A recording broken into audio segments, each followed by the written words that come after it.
on va parler évolution des compétences, intégration des compétences. Un collaborateur qui utilise les nouvelles technologies, l'IA, il a 40% de performance en plus. Oui, il y a des métiers qui vont disparaître, mais surtout les métiers vont évoluer. Est-ce que c'est vraiment faisable à ton avis pour des moyennes entreprises ? Comment tu peux faire ? Parce que tu n'as pas les mêmes ressources humaines, tu n'as pas la même dimension. Pragmatique. Qu'est-ce qui marche dans la grande entreprise ? C'est duplicable ou pas ? C'est adaptable ou pas ? Et si tu transposes, comment tu transposes ? Le barbu qui parle RH, c'est du miel dans vos AirPods. Bienvenue dans le monde du RH qui bouge et qui prépare aujourd'hui le monde de demain. Moi, c'est Nico. Je travaille dans les RH depuis plus de 15 ans. Et je vous partage mon expérience à travers des clés et des interviews super stimulantes. Et pour nous accompagner, ce podcast est soutenu par Le Figaro Emploi et a été produit dans leur magnifique studio parisien. Vous êtes prêts à attacher vos ceintures ? C'est parti ! Bonjour à toutes et à tous, alors merci d'être présents aujourd'hui pour ce nouvel épisode du podcast du Barbu qui parle RH et aujourd'hui on va parler formation, on va parler évolution des compétences, on va parler intégration des compétences et pour cet échange j'ai l'honneur et le plaisir d'accueillir Elodie O'Haraud de chez Allianz Trade. Parce qu'il faut bien noter Allianz Trade. Salut Elodie, comment ça va ? Salut Nicolas, écoute, ça va bien, merci pour l'invitation. Écoute, c'est avec un grand plaisir, on va pas étaler notre vie, mais on se connaît depuis pas mal de temps. Est-ce que tu peux te présenter en quelques secondes pour nous dire pourquoi tu es la personne idoine pour parler de ce sujet aujourd'hui ? Parce qu'on va parler obsolescence des compétences, comment y faire face, on va parler intégration, formation, des sujets qui sont hyper importants aujourd'hui pour les candidats et pour les collaborateurs dans un monde, dans une certaine tension du marché de l'emploi et de la fameuse rétention des collaborateurs et fidélisation. Mais pour que les gens qui ne te connaissent pas encore puissent savoir pourquoi tu as ce micro et pourquoi je suis très heureux de t'avoir. Je vais te laisser te présenter en 2 minutes, je t'en prie. Eh bien écoute, je ne sais pas si je suis la personne idéale, mais bon, je suis tombée dans le monde des RH il y a, je ne sais pas si on compte encore, mais une bonne grosse quinzaine d'années. Et mon parcours était essentiellement autour de ce qu'on appelle le développement RH, la formation, le recrutement. Donc j'ai travaillé dans la formation et dans le recrutement. Et donc aujourd'hui, chez Allianz Trade, donc je suis Head of L&D, Learning et Développement pour l'entité Allianz Trade. Donc le cœur de nos sujets en ce moment avec mon équipe, c'est les compétences, l'évolution des compétences, la préparation de nos collaborateurs pour demain. Et alors, tu es chez Allianz Trade depuis un peu plus d'1 an. Exactement. Mais avant... J'étais dans une autre entité Allianz, et oui, ça fait une quinzaine d'années que je suis dans le groupe Allianz, dans différentes entités, puisqu'Allianz c'est un grand groupe de 140 000 personnes. Donc j'ai fait Allianz Partners, ce que les gens connaissent sous le nom de Mondial Assistance. Ensuite, j'ai fait Allianz France, et maintenant je suis dans le groupe Allianz Trade. Donc voilà, un parcours au niveau d'Allianz. Et avant ça, j'ai travaillé dans des entreprises plus petites, une entreprise américaine dans les biotechnologies, en recrutement et formation. Et encore avant, dans une petite entreprise, on était 130, c'était un éditeur de logiciels. Donc j'ai un parcours très Allianz, très grande entreprise. Néanmoins, j'ai travaillé dans d'autres secteurs d'activité et des petites entreprises. Et chez Allianz, juste avant, quand tu étais chez Allianz France, c'était aussi sur le même sujet, sur le développement et la formation et le learning. Tout à fait. J'étais Head of L&D également, sur un périmètre un petit peu différemment, qui était beaucoup plus France, puisque j'avais en charge vraiment des collaborateurs en France, 9000 collaborateurs avec mon équipe. Là, je suis sur un périmètre monde, donc on accompagne des collaborateurs partout dans le monde avec mes équipes.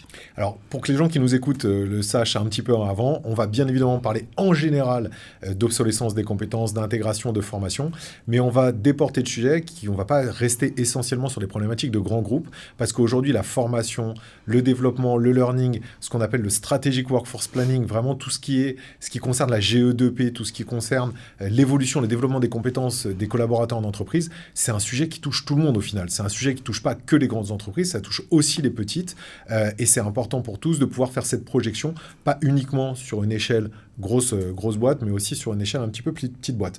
Alors, pour commencer, je reprends mes petites notes, mais parce qu'on a échangé avant, on va faire un petit peu un retour en arrière, toi qui es sur le sujet depuis pas mal de temps.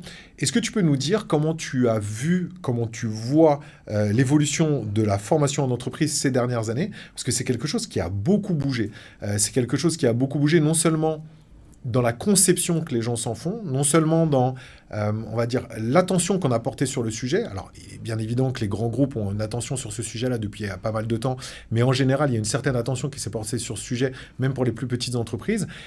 Et même, on va dire, avec l'extrapolation qu'il y a eu de l'évolution de l'obsolescence des compétences ces dernières années, notamment avec l'arrivée de choses techniques, de sujets techniques comme l'IA ou autres. Comment tu as vu, toi, cette évolution de la formation arriver en entreprise ? En fait, la formation, ça a toujours été important dans les entreprises, mais j'avais l'impression, il y a plusieurs années de ça, des fois on arrivait un peu après la guerre, entre guillemets, l'entreprise avait décidé de se réorganiser, avait une évolution, un nouvel outil, un nouveau système, peu importe. Et après, on venait voir la formation, on a fait ça, aidez-nous à former les gens. Ok, mais on n'aurait pas fait ça comme ça, etc. Depuis peut-être 7-8 ans, je dirais, il y a vraiment eu un switch au niveau RH en global, j'ai envie de dire, où les entreprises ont compris que les ressources humaines étaient ce qu'on appelle un business partner et pouvaient être là en amont, en conseil.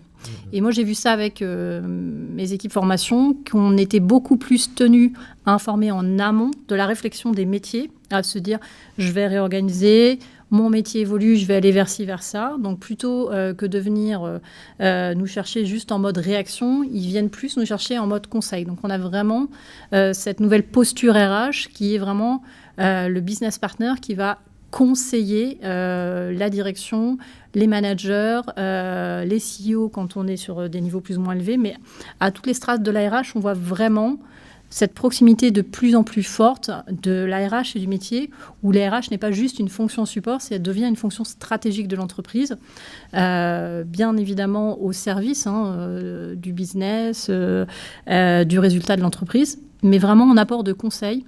Et ça fait du coup vraiment évoluer le métier, puisque ça veut dire que les RH ont dû développer également de nouvelles compétences, parce qu'aujourd'hui c'est notre sujet, les compétences de demain. Et ça veut dire que aussi les RH ont dû travailler des compétences différentes sur la stratégie d'influence, comment je conseille, ma posture de conseil, de coach, d'accompagnant. Tout ça a vraiment évolué. Donc c'est vraiment ce changement que j'ai vu il y a moi je dirais 7-8 ans, aux alentours des années 2017, 16, 17, 18, autour de là, il y a eu ce switch qui a commencé doucement avec la RH. C'est intéressant ce que tu dis parce que c'est une dimension qu'on a et qu'on voit et qu'on pousse. Le fait de se dire, réfléchissez à comprendre que les RH ne sont pas un centre de coût, mais peut être un centre d'investissement, peuvent être un centre qui va justement concilier les deux. Comme tu l'as dit, devenir un business partner, c'est quand même un mot qui est fort, tu vois, le fait de devenir business partner. Pourquoi ? Parce que quand tu deviens business partner, ça veut dire que tu n'es plus là juste pour faire de la prod et pour avancer. Tu es là pour vraiment faire avancer le business, tu es là pour faire aussi rentrer de l'argent, pour faire en sorte que, l'argent entre guillemets, pour faire en sorte que la boîte se développe et soit de plus en plus performante. Donc je trouve que ce lien est intéressant. On le voit arriver, on l'a vu arriver, on le sent. Mais pour toi, c'est quelque chose qui...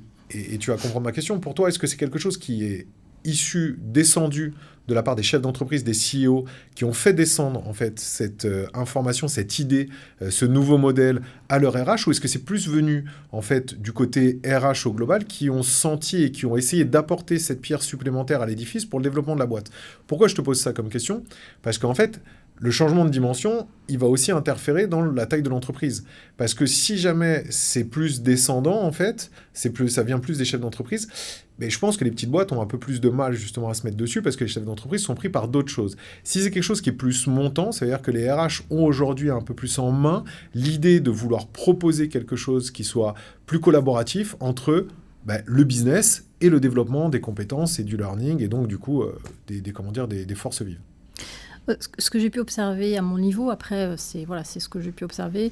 Il y a vraiment cette prise de conscience des RH qu'on doit travailler différemment. À l'époque, il fallait travailler différemment avec les CEO, les COMEX, les membres des comités, les COMEX members, pour essayer de ne plus être en réaction, mais vraiment en proactivité avec eux. Donc je pense qu'il y a eu cette prise de conscience RH qui devait sûrement exister auparavant, mais avec l'évolution du monde professionnel, c'était peut-être plus simple à mettre en œuvre, parce que la RH commençait à être vue différemment aussi, justement, par tous ces membres des boards des entreprises, qui ont aussi pris conscience que la RH, comme tu disais tout à l'heure, c'est pas juste un centre de coût.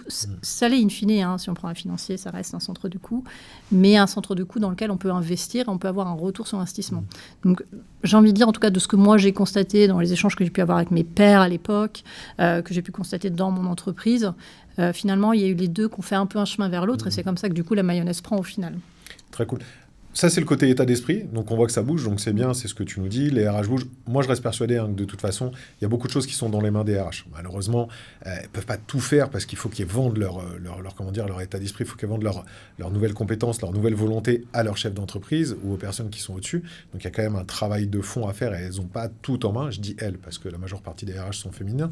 Donc, je préfère le féminiser plutôt que le masculiniser. Mais au-delà, en fait, de cet état d'esprit, comment tu as vu, toi, l'évolution ces dernières années, avec toute la partie digital learning qui est arrivée, avec toute la partie IA qui est arrivée, avec tous les outils, en fait, qui sont arrivés in fine, de strategic workforce planning, on en a parlé en off, de choses comme ça. Est-ce que tu as vu vraiment une autre dimension, parce que ça fait quand même maintenant pas mal de temps que tu es sur le sujet, est-ce que tu as vu vraiment une autre dimension prise par le learning en entreprise due à ça, ou est-ce que c'est juste, en fait, quelque chose qui est simplifié et qui est plus cohérent, qui est plus optimisé? Qu'est-ce que tu as vu réellement comme évolution à ce niveau-là? En fait, il y a quelque chose d'important. Une entreprise, ça se pilote par des KPI. Et qu'est-ce qui s'est passé ces dernières années dans le monde du learning? C'est la data. La data est là. C'est-à-dire que le digital learning est devenu exponentiel. Le digital learning, ça existe depuis quasiment 30 ans. Enfin, les premiers e-learning sur CD-ROM, pour les plus anciens, c'était au début des années 2000. Donc, ça existe depuis très longtemps, la formation digitale. Mais l'arrivée des nouvelles technologies, les LMS, les plateformes et maintenant l'IA, on arrive sur des volumes de données en formation, la capacité à traquer les formations, c'est-à-dire à vraiment se dire j'ai envoyé tant de personnes dans une formation digitale, présentielle, peu importe, on a cet apport de la donnée. Et à partir du moment où tu arrives avec une fonction où tu as des KPI clairs et nets de suivi, que tu mets en relation avec le nombre de TP ou les FTE, selon si on parle en anglais ou en français, mais où tu es capable de piloter ton activité par de la donnée, même si ce n'est pas le seul curseur en RH de piloter, mais à partir du moment où tu arrives avec ces données-là, tout de suite, tu as quand même un switch différent qui se fait sur la vision de la fonction. Ah, c'est une fonction qui a des KPI, qui se pilote. Ça veut dire que si j'ai des KPI, j'ai un retour sur investissement possible que je peux mesurer. D'où le lien business partner dont on parlait tout à l'heure, qui est beaucoup plus prégnant justement avec cette évolution. Oui, parce que ce qui a toujours été difficile, c'est de travailler sur le retour sur investissement de la formation. Qui finalement aujourd'hui est tout aussi difficile, savoir quel est le vrai retour sur investissement de la formation. Si on prend le niveau l'analyse très connue qui est le Kirkpatrick Model, qui est là le ROI de la formation, très peu d'entreprises arrivent à faire les 4 niveaux, puisque je rappelle, le premier niveau, on est vraiment sur la satisfaction du collaborateur à la fin de la formation. Ça, tout le monde l'a quasiment. Le deuxième, on va mesurer les compétences. Le troisième, on commence à travailler sur comment ça s'intègre dans la pratique quotidienne du collaborateur. Là, c'est extrêmement difficile à mesurer. Et la quatrième, on va impacter l'entreprise d'un point de vue commercial, financier, etc. Donc ça peut se faire sur des grands projets de learning. Mais à partir du moment où sont arrivés, c'est cette capacité en formation de se dire il y a du digital learning, mais il y a aussi du présentiel et je suis capable de mesurer mon activité. Tout de suite, on a un regard différent parce qu'on vient avec des éléments concrets pour dire on a fait tant d'heures de formation, on a accompagné tant de personnes et ça permet des fois de relativiser sur des accompagnements de transformation. Quand on a une transformation avec un changement d'outil, qu'on soit capable d'accompagner 80 à 90% de la population sur un changement dans l'outil, ça montre qu'on a pu faire le travail, et si ça se passe pas bien, ça permet aussi de relativiser, de dire qu'est-ce qui s'est mal passé, c'est en formation, c'est autre chose. Souvent, dans les formations comme ça d'évolution d'outils, on va faire des formations à la fois outils et de changement. Et par ailleurs, parfois, justement, c'est au regard de ces moments-là formatifs qu'on comprend qu'il y a un manque d'alignement parfois d'entreprise sur la transfo, qu'il n'y a pas eu assez de communication, on ne donne pas assez de sens aux collaborateurs. Donc c'est vraiment ça qui s'est passé dans la formation. On arrive avec des choses beaucoup plus concrètes, beaucoup plus cadrées. Ça l'était avant, mais là on arrive vraiment avec cette capacité de tracer et ce monde de la donnée, parce qu'on est dans un monde de la donnée tout simplement aussi. Voilà. Là, on parle de la donnée du côté business, donc c'est assez intéressant. Et tu pourras nous dire qu'est-ce que ça a changé chez vous, chez Allianz. Alors chez Allianz France, parallèlement quand tu y étais, chez Allianz Trade aujourd'hui, qu'est-ce que ça a vraiment changé, la perception peut-être que ça a changé, que ça a donné. Et je te poserai une deuxième question, avant que je la zappe, je te poserai une deuxième question.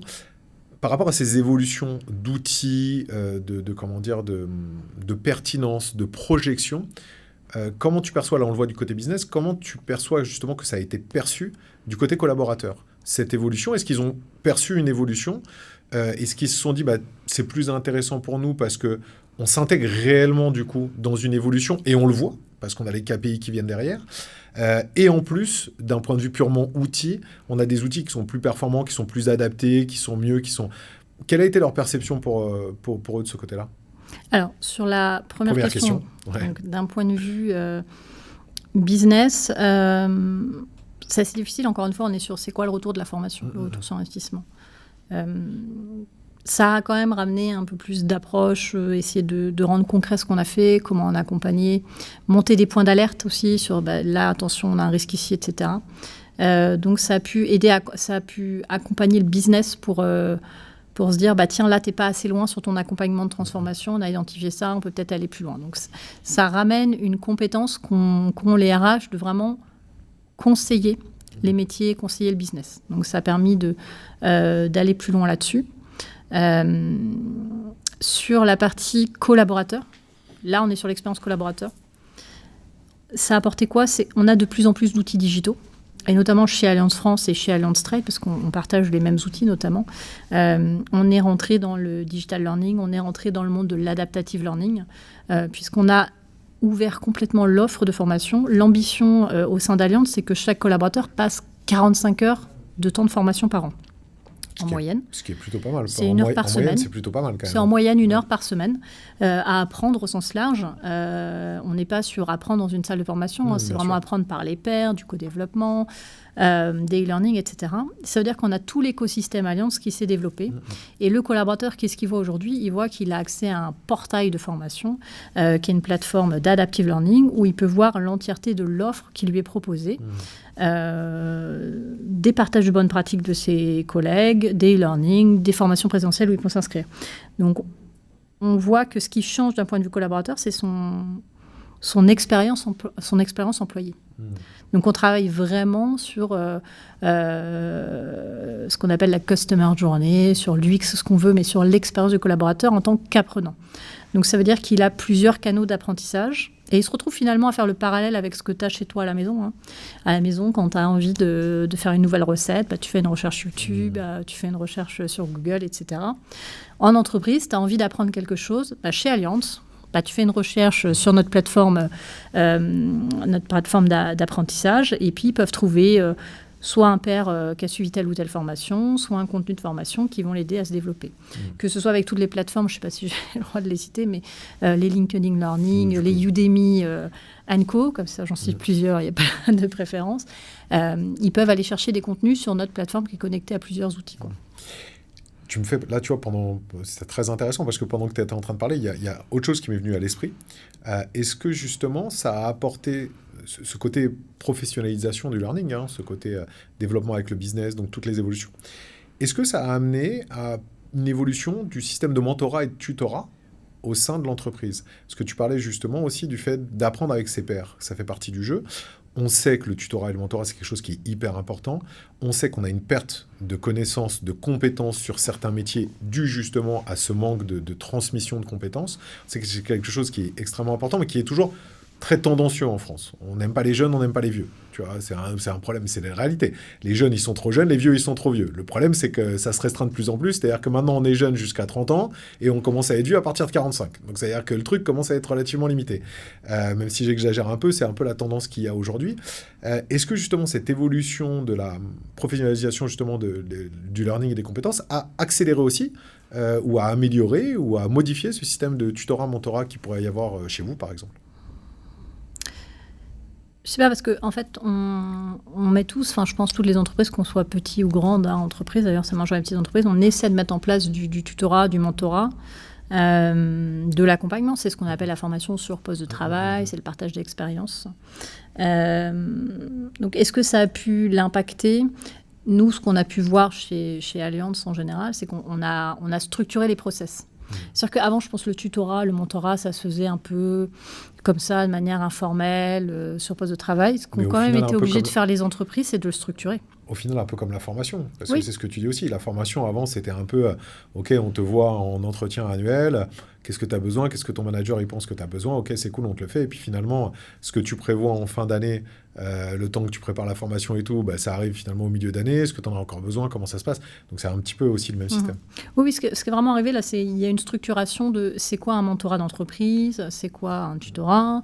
On peut faire des mentorats intergénérationnels, du reverse mentoring. Tous ces dispositifs-là sont structurés maintenant. On a chez Allianz divers types de mentorats. Et là, je parle des différents Allianz pour en avoir fait plusieurs. Il y a les mentorats où ils sont 2. C'est un nouvel entrant avec une personne senior ou un plus expérimenté. On a ce qu'on appelle des mentoring cycles. Donc là, c'est vraiment un dirigeant, un directeur qui va mentorer 5-6 mentees pour partager son expérience autour d'un sujet particulier. Donc, chaque entreprise met en place en fait un système pour essayer de donner un cadre au mentorat. Donc, c'est peut-être ça l'impact qu'il y a pu avoir, quoi. Ok. On va passer à un autre aspect, parce que sinon on va traîner dessus. On n'est que sur le premier aspect, donc comme quoi on parle. Quand on parle d'évolution, de learning, de toutes ces choses-là, on pense aussi très rapidement à tout ce qui est obsolescence des compétences. C'est un truc qui fait peur aujourd'hui, je pense. Et donc j'aimerais bien avoir ton point de vue sur le sujet, sur comment tu as vu l'obsolescence des compétences, l'accélération de l'obsolescence des compétences arriver, et comment tu as pu voir, toi, cette évolution de perception aussi de l'obsolescence des compétences. Je m'explique. L'obsolescence des compétences a toujours existé. Le seul truc, c'est que l'OCDE nous disait nous dit que dans les années 80, on était à peu près à 30 ans d'obsolescence, enfin pour une compétence de temps d'obsolescence, et qu'aujourd'hui, notamment dans les métiers de l'IT par exemple, on est arrivé à peu près à 18 mois de temps pour avoir une compétence qui devient obsolète. Donc ça veut dire qu'il y a une accélération qui est extrêmement forte. Cette obsolescence des compétences a amené aussi au fameux chiffre qui fait flipper tout le monde, qui est sorti de France Travail, Pôle emploi il y a 3-4 ans, qui disait que 85% des métiers de 2030 n'existent pas encore. Ça ne veut pas dire que les métiers vont disparaître, ça veut surtout dire qu'ils vont évoluer, que tu vas avoir des compétences qui vont devenir obsolètes, d'autres qui vont se mettre. Comment toi, à l'intérieur de justement ton job que tu fais depuis pas mal de temps, tu as vu arriver s'accélérer cette obsolescence des compétences, et comment tu as vu aussi la manière dont les gens percevaient cette obsolescence, qui est aussi un petit peu... ça doit être difficile quand même pour certains collaborateurs de se dire...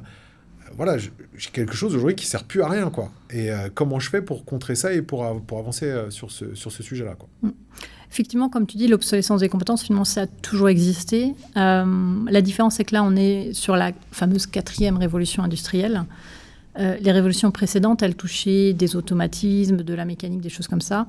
Là, cette révolution industrielle, elle tape vraiment dans des métiers, dans des compétences humaine. C'est ça qui est complètement disrupté, notamment avec l'IA. Et ça accélère et ça va beaucoup plus vite avec, ne serait-ce que GPT. Il y a 3 ans, ça n'existait pas. Il y a même 2 ans. Donc, on voit que ça s'accélère, que ça va de plus en plus vite. Et comment on essaie de rassurer les gens? Effectivement, il y a toutes ces études qui font peur, les métiers vont disparaître, etc., etc. Et au final... il faut chercher la bonne balance entre ce qu'on appelle la destruction créatrice, en fait. Enfin, c'est vieux comme le monde dans les études économiques. Oui, il y a des métiers qui vont disparaître, c'est certain. Certains métiers vont disparaître, mais peut-être pas autant qu'on l'annonce. Mais surtout, les métiers vont évoluer avec l'évolution des tâches, ce qu'on appelle on va faire plus de tâches à valeur ajoutée dans certains métiers. Et comment on essaie d'accompagner les collaborateurs à se dire c'est pas ton métier qui disparaît, il évolue, mais ça veut dire que toi également, tu dois t'adapter. Il y a, et c'est toute cette balance-là à trouver, en fait, entre la disparition de certaines tâches, le rééquilibrage sur le métier et la création des nouveaux métiers, la disparition de certains métiers. Et c'est tout l'exercice de ce qu'on appelle le Strategic Workforce Planning, la GEPP. C'est d'essayer de travailler sur voilà mes métiers aujourd'hui, quelles sont les compétences qui vont venir dans les prochaines années, quelles vont être les tendances, les compétences qu'il va falloir renforcer, les nouvelles compétences, et ensuite comment je remplis ce gap, en fait, et comment j'accompagne les collaborateurs soit à ce qu'on appelle de l'upskilling, à vraiment développer la compétence sur le métier actuel, soit si j'ai des métiers qui vont être en décroissance parce qu'il ne va pas disparaître, mais peut-être qu'avec l'automatisation des tâches, j'aurai besoin de moins de monde. Qu'est-ce que je fais des personnes, du coup, dont j'ai besoin en moins ? Comment je peux transférer les compétences qu'ils ont actuellement sur un autre type de métier. Donc, c'est tout ça l'exercice qu'on fait à l'ARH et qu'on anticipe. Et d'un point de vue de collaborateurs, c'est comment on les accompagne pour les rassurer là-dessus. Ce qu'on essaie de faire, notamment chez Allianz Stress, c'est on a fait on a fait des conférences autour des nouvelles technologies. On a fait au mois de juin dernier une semaine de la formation, une Learning Week autour des future skills. Et donc, on a fait des moments de formation pour leur dire, voilà comment on voit le future of work, voilà comment sera le monde de demain, voilà comment on travaille avec l'IA, voilà comment on travaille sur les compétences aussi humaines ensemble. On a essayé de s'orienter sur le futur pour essayer de dédramatiser. Et comment on fait ça ? On fait ça avec on a eu des keynote speakers qui sont venus, et certains ont bien expliqué aux collaborateurs. Oui, ça peut faire peur, et oui, les métiers vont changer, mais en fait, le tournant le plus important, c'est comment vous intégrez les nouvelles technologies dans votre façon de travailler, dans votre quotidien. Et moi, aujourd'hui, je vois, j'ai des collaborateurs dans l'entreprise qui n'ont toujours pas pris le virage d'utiliser les nouvelles technologies dans leur quotidien professionnel. Certains le découvrent aujourd'hui, certains vont le découvrir demain. Et c'est vraiment essayer de les accompagner à intégrer ça, parce qu'au bout d'un moment, il y a des études qui disent, alors avec bien sûr le pendant négatif, mais un collaborateur qui utilise les nouvelles technologies, l'IA, il a 40% de performance en plus. Pourquoi ? Parce que tout ce qui est à faible valeur ajoutée, il va le faire par l'IA, il va pouvoir se concentrer sur autre chose. Mais il y a toujours un côté sombre de la force, bien évidemment. Ça veut dire quand même qu'il y a moins de créativité. Et tout l'enjeu va être de se dire, j'accompagne mes collaborateurs à intégrer toute cette nouvelle technologie dans leur manière de travailler. Et en même temps, je dois m'assurer qu'il y a toujours cette capacité à prendre de la hauteur, à prendre du recul sur ce que fait l'IA, parce que quand même, il faut se le dire, l'IA, c'est pas magique. L'IA peut mentir. Si on utilise GPT, on sait qu'il ment. Et comment, du coup... Il ment pas. Je vais faire la parenthèse, pardon. Il ment pas. Il te dit ce qu'il y a de plus probable. C'est pas pareil. Il invente. Non, il te dit ce qu'il y a de plus probable. Alors, quand il ne sait pas, il invente. En gros, c'est ce qu'il y a de plus probable pour lui par rapport à la question que tu lui poses. Après, normalement, il est censé te donner une réponse. C'est le problème de l'IA, c'est qu'il est censé te donner une réponse. Voilà. Donc, comment on essaie de faire en sorte que les collaborateurs, et c'est notamment le sujet, pour moi, le gros sujet, c'est comment on va accompagner la jeune génération là-dessus, de prendre ce recul sur cette technologie en disant, c'est une aide, mais je dois aussi penser par moi-même, réfléchir par moi-même, prendre du recul sur ce que me propose et aussi essayer de sortir de ça quand j'ai aussi besoin de passer en mode créatif. Et ça c'est un vrai sujet d'accompagnement. Ouais, ça, c'est un sujet d'accompagnement parce que c'est plutôt une manière d'appréhender, une manière d'embrasser l'évolution technologique. Donc ça, c'est plutôt un sujet d'accompagnement. Mais pour aller plus loin sur le sujet d'obsolescence des compétences, est-ce que... Enfin, c'est quand même assez compliqué parce que là, par exemple, si on prend GPT. GPT a été créé en 2022. GPT en tant que tel, on fait toujours un rappel, l'IA est née dans les années 40, mais c'était une IA de recherche qui a été faite ensuite sur d'autres aspects. La démocratisation, c'est ce qui a vraiment aujourd'hui poussé à cette évolution assez forte, même s'il y avait pas mal d'IA dans pas mal d'outils, et notamment des outils RH depuis longtemps. Il n'empêche que la démocratisation d'outils comme GPT a accéléré tout ça aujourd'hui. Donc, GPT est arrivé en 2022. Ça m'est arrivé comme un cheveu sur la soupe. Personne ne l'attendait, il faut être honnête. Il est arrivé, boum, il est sorti. Crac, 2 mois plus tard, tout le monde se posait la question, est-ce que mon métier va disparaître ? Comment ça va se passer ? Et tout machin. Comment tu fais face à ce genre de choses ? Parce que ça, alors il y a deux questions en une. C'est comment tu fais face à un truc qui arrive comme ça d'un coup et que tu ne peux pas maîtriser, parce que d'un point de vue technique, ça arrive régulièrement qu'il y ait des évolutions où du jour au lendemain, en fait, tu as, entre guillemets, une compétence qui disparaît. Et il faut justement accompagner. Mais comment tu accompagnes ? Comment tu prépares quelque part la mentalité des personnes à ces évolutions-là ? C'est le premier point. Et le deuxième point, sur les évolutions qu'on peut anticiper, entre guillemets, c'est-à-dire que tu peux imaginer, est-ce que justement tu prépares bien en amont tes collaborateurs pour leur dire on a anticipé ça, on sait qu'on aura des besoins sur ces sujets-là dans les 2, 3, 4 prochaines années, mais pas maintenant, mais on anticipe parce qu'on va vous faire des formations au fil du temps. Est-ce que c'est ce qui correspond au keynote dont tu parlais tout à l'heure, ou est-ce qu'il y a un autre système à l'intérieur de ça ? En fait, en termes de... Il y a deux choses. Via la GEPP, le Strategic Workforce Planning, il y a des choses que tu anticipes. C'est-à-dire que l'arrivée de plus en plus de présence de la data science, de l'intelligence artificielle, toutes les entreprises travaillent ça maintenant depuis des années. On a toutes mis en place, quelle que soit la taille du coup de la structure, un accompagnement des collaborateurs avec des formations autour de c'est quoi l'intelligence artificielle, c'est quoi la data, c'est quoi un data scientist. On a tous mis en place des formations, recruté des data scientists pour accompagner. On a acculturé l'ensemble des collaborateurs des entreprises à l'utilisation de la data. C'est quoi une donnée ? aussi beaucoup aidé avec nos régulations des fois européennes autour de la RGPD, le traitement des données tout simplement. Mais ça, on le fait et on l'anticipe. Et du coup, c'est un travail de longue haleine et c'est clairement le travail notamment des RH avec l'anticipation des évolutions des métiers et des compétences. Et puis après, il y a ce truc disruptif qui arrive comme GPT. Et là, j'ai envie de te dire, tu reçois le même choc, parce que tu es aussi un être humain, un collaborateur lambda. Donc c'est pareil, tu te prends le truc, qu'est-ce qu'il va y avoir comme impact sur mon métier? Et après, qu'est-ce qu'il va y avoir impact sur les métiers de mes collaborateurs? Et là, tout l'enjeu est d'essayer de bouger vite, en fait. C'est la courbe du changement. Le changement est permanent. Donc là, tu fais ton petit deuil sur ce qui va se passer sur ton métier. Puis après, tu te mets en routine, en ordre de marche, et tu proposes à tes collaborateurs un certain nombre de choses pour les aider à travailler dans ce nouvel écosystème avec du GPT, avec les évolutions Office 365, Copilot, etc. Par des offres de formation. Au début, tu vas peut-être aller chercher les trucs tout prêts sur le marché parce qu'ils y vont très vite. Tous les LinkedIn Learning, les Udemy, les Coursera, ils vont rapidement te fournir des cours. Donc ça, tu peux le mettre à disposition de tes collaborateurs. Et ensuite, tu vas tout structurer ton offre autour de ces outils-là et dire c'est un enjeu d'entreprise, vous devez vous former et voilà comment on vous accompagne. Et tu mets en place tout ton écosystème formation autour de ça avec des keynotes, des conférences, pour permettre tout au long de l'année aux collaborateurs qui s'intéressent au sujet d'aller écouter ce genre de conférences.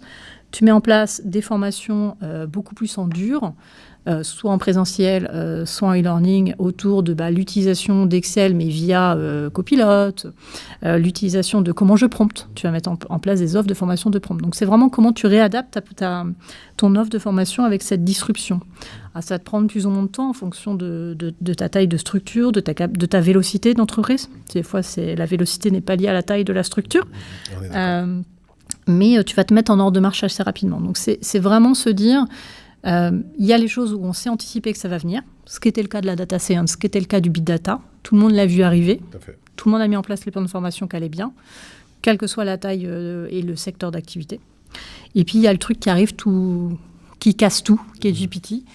Et là, c'est comment tu prends le changement, tu fais ton analyse et tu te mets en ordre de marche pour accompagner les collaborateurs, pour essayer aussi de dédramatiser. Les métiers ne vont pas disparaître, mais par contre, il faut que tu l'intègres, il faut que tu apprennes à prompter, il faut que tu apprennes à faire ci, pour pouvoir après te focusser sur d'autres tâches de ton métier. On comprend bien l'ensemble de ce dont tu parles, qui est super intéressant. L'anticipation, le travail du strategic workforce planning, qui est parti dès le départ de ce qu'on a dit. Je pense que ça part du postulat de base, le changement de mentalité qui est que le RH doit être un business partner aujourd'hui. Ce que moi, je trouve hyper intéressant et hyper valorisant, parce que pour moi, le fait que le RH soit un business partner, ça remet une valeur extrêmement forte sur l'humain. Ça veut dire que l'humain n'est pas un centre de coût, même si, in fine, dans les bilans, malheureusement, ça l'est encore, parce que le ROI est il y a souvent des coûts cachés, des problématiques, et le ROI est souvent peu visible sur certains sujets, même s'il est réellement là. Donc cette évolution de business partner, elle est hyper importante parce qu'elle revalorise. On comprend bien donc du coup ce système d'anticipation où tu as besoin de voir avec les gens pour prévoir, pour te dire voilà, on va évoluer là-dessus, on va mettre tel plan de formation, on va anticiper ça c'est anticipable. Ce qui n'est pas anticipable, on va le prendre à bras-le-corps quand ça arrive et boum, on va essayer de réagir tout de suite. C'est très cool, mais c'est cool dans une boîte qui est Allianz Trade aujourd'hui qui fait 5000 collaborateurs, c'est ça? C'est très cool dans une boîte comme Allianz France qui faisait 9000. C'est très cool à hauteur d'un groupe qui fait 140 000 personnes. Et je sais que tu es sensible au sujet. Est-ce que c'est vraiment faisable, à ton avis, j'ai une petite idée sur la question, mais je veux bien t'entendre, est-ce que c'est vraiment faisable, à ton avis, pour des moyennes entreprises? Pour des petites, c'est différent. Je pense que la structure, c'était une boîte de 10, 20, 30 personnes. La mentalité est là et l'agilité est un peu différente. Mais pour des moyennes entreprises qui font 100, 150, 200, 300, 2000, 3000 personnes, est-ce que la structure est la même? Comment tu peux faire? Parce que tu n'as pas les mêmes tailles de RH, tu n'as pas les mêmes ressources humaines, tu n'as pas la même dimension. Est-ce que c'est faisable et comment on y fait face en fait? Et surtout, quelles seraient les premières étapes à franchir si tu avais des conseils à donner? Pour moi, c'est faisable pour avoir été dans une entreprise, dans des plus petites structures, même si c'était il y a fort longtemps. Tu peux le faire à ton échelle, en fait, tout simplement. C'est juste que la différence, c'est qu'au lieu d'avoir un gros écosystème RH, tu vas travailler sur un plus petit écosystème. Donc, tu peux t'orienter sur des solutions marché quick win qui peuvent t'aider à accompagner tes collaborateurs sur un coût qui ne va pas être délirant pour ta structure. Tu peux essayer d'identifier des talents dans ton entreprise qui peuvent être vecteurs de changement. Et même sur les petites entreprises, tu vois, j'ai dans mon réseau des personnes qui sont dans des boîtes de 15-20 personnes et ils ont intégré l'utilisation des nouvelles technos dans leur quotidien professionnel. Le sujet, c'est comment, quelle que soit ta taille de structure, tu dis c'est un sujet important. C'est important pour l'entreprise, pour l'avenir de l'entreprise. Donc ça veut dire qu'il faut que je m'organise pour le mettre à disposition des collaborateurs. Après, jusqu'où je vais, c'est là où tu vas jouer, tu vas travailler sur le curseur du jusqu'où je peux aller pour accompagner. Je ne vais pas mettre en place un écosystème complet, mais je vais peut-être enclencher la démarche sur tel et tel sujet clé pour essayer de donner l'appétence à mes salariés, les accompagner sur le minimum requis pour l'évolution du poste de travail et vraiment essayer d'accompagner ça. Et à un moment donné, aussi en fonction de ta taille de structure, tu as un choix d'entreprise, hein. Est-ce que ce sujet-là, RH, d'accompagnement de l'évolution des métiers, est important ? Comme je te dis, j'ai été dans une entreprise où on était 127. Et à l'époque, ma DRH m'a dit, je veux faire de la GEPC, parce qu'à l'époque, ça s'appelait la GEPC, la GEPP. On était 127, c'était une boîte d'informatique. Et pour elle, c'était important qu'on mette en place une démarche de GEPC pour 127 personnes. Oh, et ça a été un choix, tu vois. C'est un choix du dirigeant aussi de la petite structure. Ah, mais c'est ça. Et donc, du coup, parce que quand tu es RH, alors là, je vais un petit peu, prêcher le faux pour avoir le vrai. Enfin, on va essayer un petit peu de piquer l'histoire. Quand tu es RH dans une petite boîte, mine de rien, tu as des problématiques qui sont des problématiques immédiates. Tu dois recruter, tu dois faire face à des problématiques de salariés, tu dois faire face à des problématiques sociales, tu dois faire face à tout un tas de choses. Comment tu fais ? Et souvent, tu es en sous-effectif, il faut être honnête. Il y a énormément de boîtes qui sont en sous-effectif RH, c'est une réalité. Ou sinon, on te donne un alternant, ou vite fait, pour pouvoir faire ça, qui est là, du coup, 2 semaines sur 3. Et voilà, c'est un peu le bordel. Comment tu fais pour faire comprendre au chef d'entreprise que c'est important ? Parce qu'in fine, c'est soit il le comprend lui-même, lui ou elle, et dans quel cas, c'est très bien, parce que il va être à même de te donner soit du temps, soit des ressources et tout pour le faire. Et donc, c'est ce qui s'est passé dans ta boîte dans laquelle tu étais 127. C'est-à-dire qu'il y avait une vraie dimension sur l'évolution, sur l'accompagnement. Mais la majeure partie, malheureusement, c'est pas ça. Parce qu'il y a quand même une vision qui est assez faible, il faut être honnête, de la part des chefs d'entreprise, qui sont très dans l'immédiateté, qui sont très dans le présent et qui sont peu dans le futur. Alors, il faut certes pas être trop dans le futur, mais il faut être dans un futur assez immédiat pour pouvoir imaginer le business de demain. Pour moi, c'est une vraie problématique. C'est-à-dire que les chefs d'entreprise doivent avoir cette dimension-là pour pouvoir bien mener leur barque. Mais tu en as beaucoup qui ne l'ont pas. Et dans quel cas, comment ils font les RH ? C'est là où tout l'enjeu est de comment, en tant que RH, je travaille ma posture auprès du chef d'entreprise, comment j'influence. Donc, évidemment, ce n'est pas magique. Évidemment, il y a un sujet de... quand je suis dans une petite entreprise, la priorité, c'est la paye, c'est le contrat, c'est recruter, etc. Et la GPEC, c'est nice to have. Sauf qu'à un moment donné, la GPEC, c'est pas nice to have, quoi.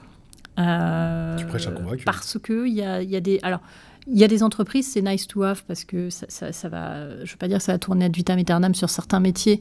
Bien évidemment, il y a beaucoup de métiers qui ne sont pas impactés par ce dont on parle aujourd'hui, bien évidemment. Mais sur les métiers où il y a un impact potentiel, en fait, la GEPC et la GEPP, c'est pas nice to have, donc ça veut dire qu'il faut vraiment que le RH ait ses discussions avec son dirigeant. Et c'est là où c'est pas simple, évidemment. Parce qu'il ne va pas mettre des ETP, il ne va pas mettre plus de ressources pour accompagner ça. C'est quels vont être les choix, les orientations, comment on peut essayer d'accompagner la RH. Donc, non, je n'ai pas de baguette magique, je n'ai pas de solution magique, si ce n'est continuer à échanger avec le dirigeant, essayer de voir s'il n'y a pas des relais dans les métiers qui peuvent accompagner également là-dessus. Ça peut être des astuces, se dire... j'ai des personnes dans les métiers qui sont des experts et qui peuvent relayer ça. C'est un peu des fois ce qu'on fait aussi dans les grandes entreprises. Nous, aujourd'hui, on a 200 experts qui créent des contenus de formation. Ce n'est pas des RH, ce n'est pas des formateurs, c'est des experts qui créent un contenu de formation pour d'autres collègues. Donc, tu peux aussi avoir cette approche-là dans les petites entreprises, de dire, tiens, il y a une personne dans l'entreprise, elle a la grosse appétence pour telle techno, telle évolution. Et si on peut essayer de voir pour dégager un petit peu de son temps où il accompagne l'entreprise là-dessus, c'est peut-être une manière de commencer à travailler sur ce changement en travaillant vraiment sur l'apprentissage par les pairs. Et ça, tu vois, on le fait dans les grosses entreprises. Et je pense dans les petites entreprises, ça peut être un petit truc qui peut aider à marcher. Mais j'ai pas de solution miracle non plus. Non, et puis je pense aussi, ce que tu dis, c'est une réalité. Ça doit être assez intéressant. C'est-à-dire s'inspirer des grandes entreprises en se disant, je vais m'inspirer de ce qu'ils font, je vais regarder en macro ce qu'ils font et le transformer en micro ou à mon échelle, en fait, ce qui est fait. Parce que, in fine, ce que tu dis depuis tout à l'heure, ce qui est d'hyper intéressant, c'est que les grandes entreprises, et certaines moyennes, mais surtout les grandes entreprises, ont KPIsé la problématique de la formation, du learning, la problématique de l'évolution des compétences, de l'évolution des personnes, du développement des compétences. Vous l'avez KPIsé. Donc, si vous l'avez KPIsé au sein de la grosse entreprise, ça veut dire que la même chose est faisable au sein d'une moyenne structure. Parce que c'est pas parce que tu es une grosse que ça va être héroïsant et que tu es sur une petite que ça ne le soit pas. Ça le sera pour toutes les tailles d'entreprise. La seule différence, c'est comme tu dis, de quelle manière tu la mets en place, comment tu la structures, qu'est-ce que tu y mets, quelles sont on va dire les priorités que tu vas mettre, parce que tu vas peut-être pas pouvoir prendre tous les champs en face. Qu'est-ce que tu fais? Est-ce que tu peux acquérir certains outils qui sont vraiment bien? Ou est-ce que tu peux prendre encore d'autres bonnes idées sans faire des outils de formation interne à partir des sachants ou des gens qui ont plus d'expérience? Donc en fait, je pense que là où, à mon avis, il y a une vraie solution pour les RH, c'est vraiment d'essayer d'aller creuser ce que des gens comme vous faites chez Allianz Trade ou comme ce que d'autres grosses boîtes peuvent faire, parce que ça donne plein d'idées au final. Et ça donne des billes pour pouvoir aller dire « il y a un moment donné, regarde, tu vas dire à ton chef ou ta chef d'entreprise, regarde, eux, ils le font, et ça leur fait gagner du temps, ça leur fait gagner du business, ça leur fait héroïser leur temps de travail, enfin leurs collaborateurs, ça leur fait limiter le turnover, ça leur fait toutes ces choses-là. Donc, nous, on va essayer de le mettre en place à notre niveau parce que c'est bénéfique. Et c'est pas parce que c'est une grosse boîte qu'on ne peut pas le faire. Pourquoi? Parce que ce n'est pas qu'une question de moyens, c'est une question de temps, on va dire, et de volonté. Alors, bien évidemment, le temps, c'est des moyens, parce qu'on sait, tu l'as dit, il y a des problématiques RH qui sont des problématiques immédiates, quotidiennes, auxquelles on ne peut pas couper, mais il n'empêche qu'on peut intégrer ça dans notre développement, et surtout, on peut se dire, OK, il y a une KPIsation derrière à faire, donc on peut y aller. Donc, je pense qu'il y a vraiment un sujet là-dessus. Il faut que plutôt que de se dire on va pas regarder ce que font les grosses entreprises parce que c'est pas notre taille, non, on va regarder ce que font les grosses entreprises parce que ce sont des bonnes idées à apprendre à condition de les mettre à l'échelle. Je pense que là, il y a vraiment un truc à jouer pour pouvoir essayer de valoriser cet aspect et ce développement et cette évolution. Or, en France, on a plutôt tendance à dire faire, tu vois, cette séparation, quoi, tu vois. Les grosses boîtes, elles font leur vie, elles sont complètement différentes des nôtres et on fait pas la même chose. C'est une réalité, mais je pense qu'il y a quand même vachement de passerelles et vachement de transpositions qui peuvent être faites, quoi. Ah oui. Et puis, encore une fois, il faut essayer d'être pragmatique. Qu'est-ce qui marche dans la grande entreprise? C'est duplicable ou pas, c'est adaptable ou pas sur ma taille d'entreprise. En fait, il faut aller se benchmarker. Et c'est pareil, les grandes entreprises, elles vont se benchmarker avec les petites entreprises. Des fois, on va chercher l'idée, donc tiens, j'ai vu cette entreprise-là, elle est plus petite, elle fait telle chose. Ça peut être intéressant pour moi et je benchmark et j'adapte à mon modèle. En fait, c'est aller chercher le benchmark et ensuite l'adapter à son modèle. Donc, et c'est comme ça que chaque entreprise évolue. L'important, c'est d'aller voir ce qui se fait ailleurs et voir qu'est-ce que tu transposes, qu'est-ce que tu transposes pas. Et si tu transposes, comment tu transposes? Du coup, on va inviter toutes les personnes, tous les RH qui nous écoutent à venir te contacter pour savoir ce que vous mettez en place chez Allianz Trade. Comme ça, c'est pour leur donner des bonnes idées. Si tu veux. Ok, t'es open, problème. c'est Moi, cool. je suis toujours open à benchmarker. Trop cool. De toute façon, je mettrai toutes tes coordonnées en commentaire et dans les posts. Trop cool. On a fait un petit peu le tour du sujet. Enfin, on pourra en parler encore pendant des heures, bien évidemment. On a fait un petit peu le tour du sujet. Le fait, encore une fois, l'arrivée, le business partner, l'obsolescence des compétences, comment on met en place, qu'est-ce qu'on fait, ainsi de suite. L'anticipation qui est très importante. Je mettrai quand même, par rapport à tout ça, vraiment, encore une fois, je le remets en avant. Mais pour moi, l'évolution, elle est réellement dans le lien qu'on crée entre l'aspect développement, CEO, chef d'entreprise, business développement et le RH, qui pour moi n'était pas là avant, clairement. Pour moi, c'est la vraie évolution, elle est là. Mais du coup, si je pouvais te poser une dernière question, ça fait combien de temps que maintenant tu es dans le learning? Ça fait... Alors, 100% que learning. Ou j'ai arrêté de faire du recrutement, tu veux dire? Non, même les deux. Ah, les deux, ouais, 2000... je sais pas si ça se dit. Si, vas-y. 2007-2008 à peu près. 2007-2008, donc du coup, ça fait plus de 15 ans que tu es dans le learning, d'accord? Comment tu vois l'évolution, justement, de la formation en entreprise dans les 5-10 prochaines années? C'est une question un peu... Enfin voilà, c'est pas facile parce que je te l'aurais posée il y a 2-3 ans avant GPT, avant l'arrivée de l'IA, peut-être tu aurais eu une autre réponse. Là, je te la pose, il y a quand même beaucoup d'incertitudes, mais qu'est-ce que tu vois? Comment tu vois cette évolution? Est-ce que tu vois une prise en main encore plus présente dans les grosses entreprises et une vraie prise en main des moyennes entreprises et des petites? Est-ce que tu vois une évolution très forte et peut-être un temps de formation beaucoup plus important chez les collaborateurs parce que justement dû à cette obsolescence? Comment tu vois la chose? Pas simple. Ah non, pas simple. Question. Je n'ai pas dit que ça allait être simple. Non, ce que je vois, ce que je constate en tout cas aujourd'hui, qui est une tendance et qui va sûrement se renforcer encore plus, c'est la facilité maintenant pour n'importe qui de créer un contenu de formation. Genre, n'importe qui peut créer un contenu de formation. Nous, c'est dans notre stratégie. Aujourd'hui, chez Allianz Trade, on a ce qu'on appelle des Business and Functional Academies, qui sont des académies qui servent les évolutions de métiers. Et c'est pas mon équipe qui crée les contenus, c'est pas les HRBP qui créent les contenus, ce sont des experts dans les métiers.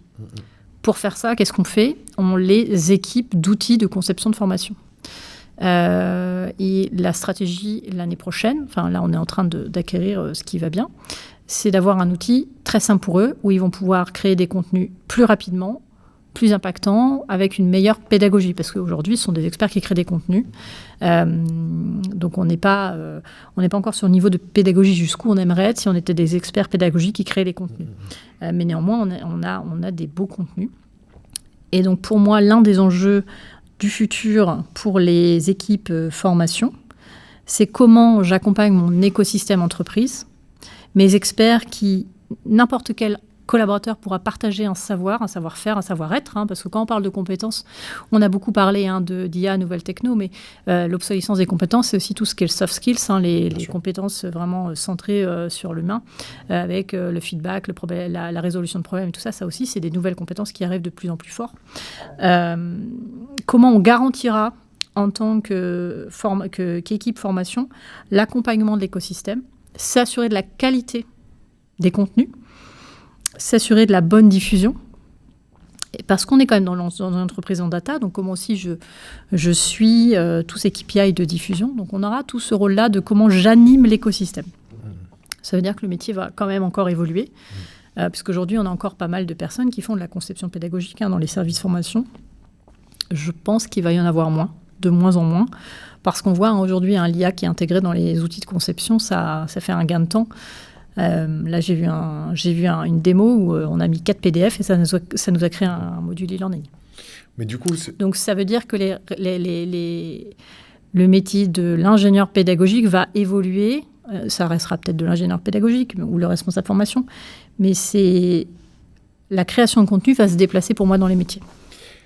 Et du coup, est-ce que pour toi, ça aura un impact sur l'externe, en fait, sur les formateurs externes, sur les formations externes? Est-ce que du coup, la formation va un peu se recentrer? Alors, il y aura toujours besoin de formation externe pour d'autres sujets, mais est-ce que la formation va se recentrer à l'intérieur? Et est-ce que, de fait, ça amène pas aussi à un nouveau format en fait, de structure d'entreprise avec peut-être plus de personnes expérimentées, plus de seniorité sur les profils pour pouvoir aussi accompagner ces évolutions et cette formation interne?